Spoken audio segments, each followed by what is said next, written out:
Hey guys, I was wondering whether it is possible. I was thinking about this, I'm interested in all kinds of spiritual things and metaphysical things, and I was wondering if it's possible that a man can be ultra happy and ultra, peaceful and centered in himself, at peace, without doing or considering anything in relation to women. I don't know if that's healthy or not, but I never thought about it this way. This is the first time that I thought about it in my life, probably, because I always assumed that, the libido empowerment is an essential part of vitality. I not only assumed, I know this is for a fact.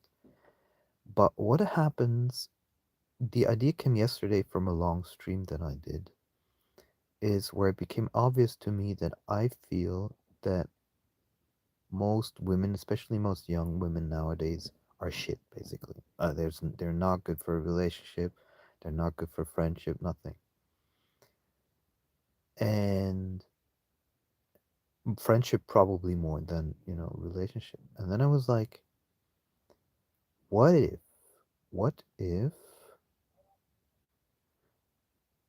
I were able to release everything I do from connection to women in the sense be able to completely let go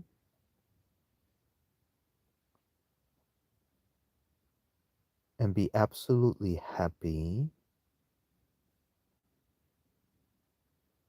not feeling motivated by anything that's related to women. And because whether I was in a relationship or whether I was single, women always played a major role in motivation. And when I look at other people, and whether it's men or women, I recognize that most people are constantly motivated by procreation in their little activities and actions they do. It's kind of very obvious. And I thought maybe I could completely drop. Oh, hold on. Okay, they left. That's good. I was waiting for them to leave. Maybe I could completely drop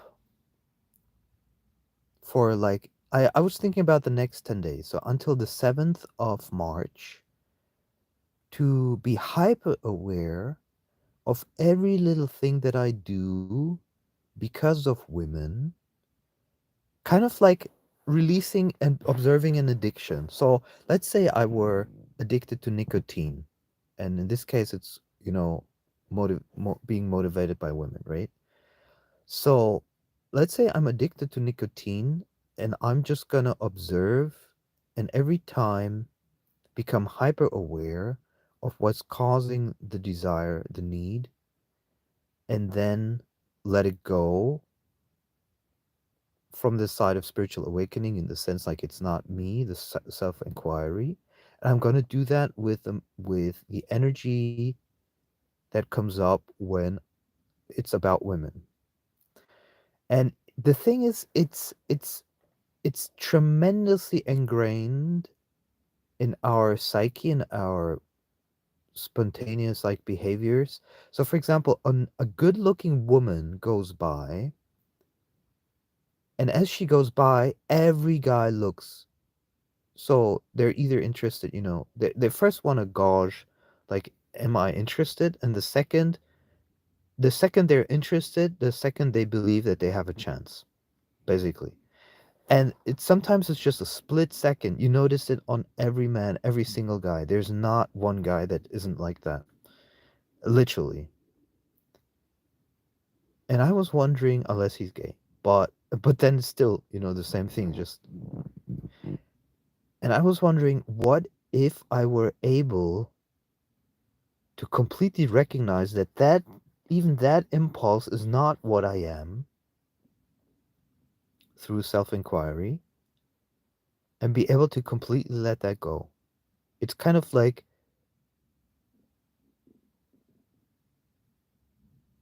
recognizing that I'm addicted to that energy just like somebody who's smoking would be addicted to nicotine. Now, the difference, of course, is that the nicotine is supplied from the outside while your libido energy is supplied from the inside. And I'm not saying this is necessarily good because there is a potential that which I said also many times and have to talk about it in my book, is that libido is the source of your vitality. And you notice it because the libido is the first thing that falls when you, every doctor would confirm this, when you have a systemic disease in your body, the first thing that falls is your, you know, sexual function. And so a good sense of libido is when you are basically horny, just as you know, and you have erections, all of this stuff. That's a good sign that your body is working. And so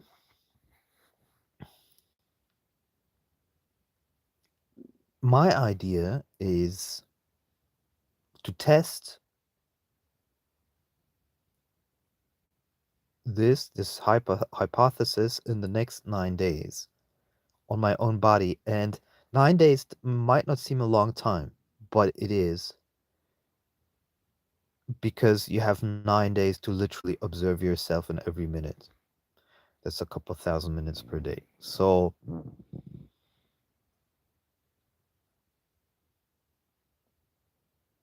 you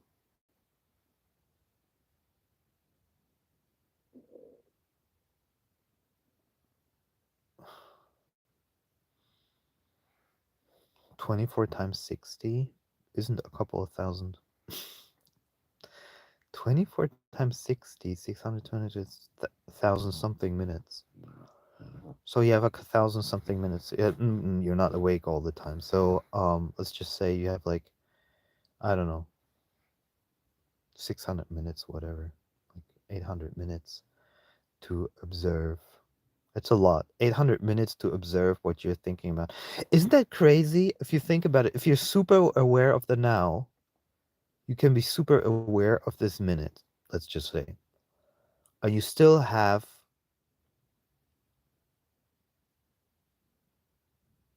800 minutes per day, let's say, that you can be hyper aware of in theory.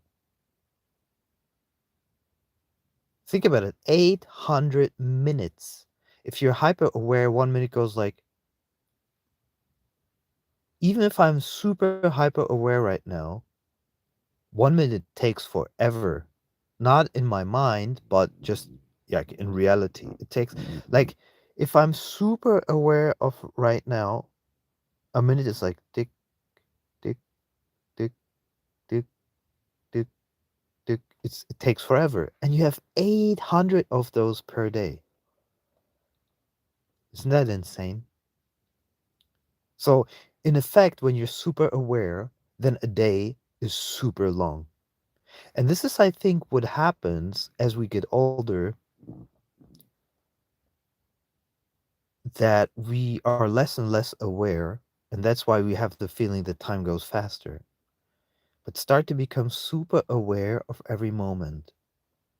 And then you realize how much time you have during the day. Unless you fall into an activity which is like a little bit transy, because it's a routine thing. Like you're doing the same thing as the other day, as the other day, as the other day. But what if you become super aware of every minute? Then your life suddenly expands and becomes longer.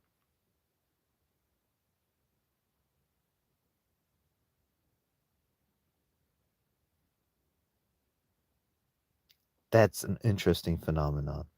So basically, you can extend your lifespan not by thinking about in terms of age, but thinking about it in terms of awareness.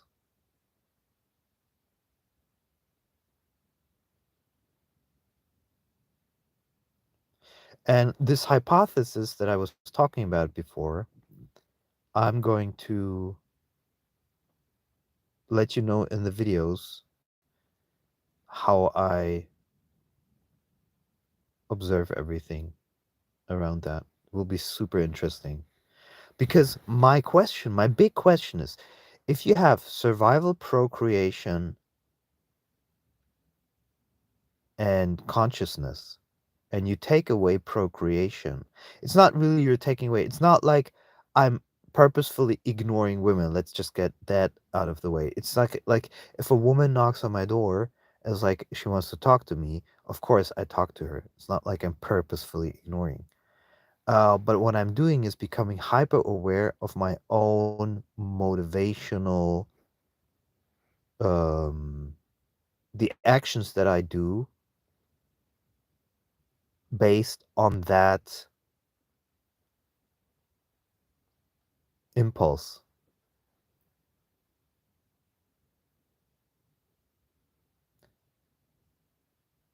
What if I have that impulse, but I don't react on it because I'm hyper aware of it?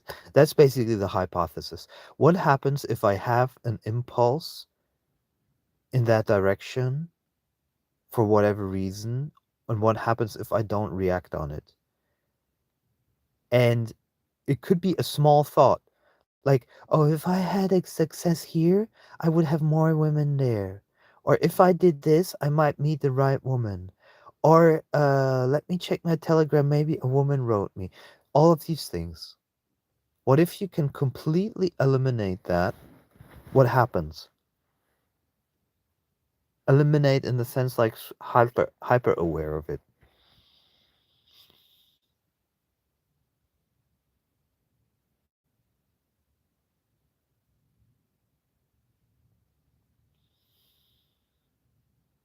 And I think there's a secret behind this, and I think it has to do with addiction identification.